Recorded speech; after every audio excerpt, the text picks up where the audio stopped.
Hello and welcome. So let's just try to make one more game, and this game would be select a color ball game. So in this game, once you start the game, you would see a random ball that is going on the way on your screen. So you need to select a color that is just same as whatever you're seeing on that ball. So let me just quickly show you how the game would look like. So this is how our game would look like, and I would click on play. So I will just tap on that particular color, whatever there is ball. So right now it's a this color ball. So I will click on this guy. There is a pink ball. So there's a green ball.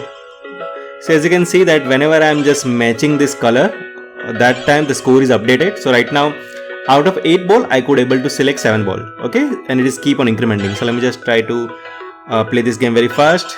Yellow right now, it's a black, it's this guy, that's black, that's a pink. So if you can see, as soon as I'm playing the game, the speed is increasing. So right now it's too fast that I'm not able to match the speed.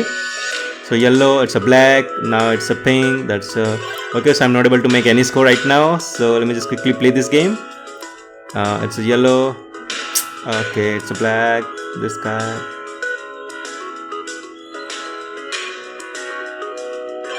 Okay, finally I got one more score and the game is over. Okay, so out of 58 ball, I could select only 17 balls. So this is the score I got on this game. So let's just try to make this game from the next videos. So we'll see you there. Thank you.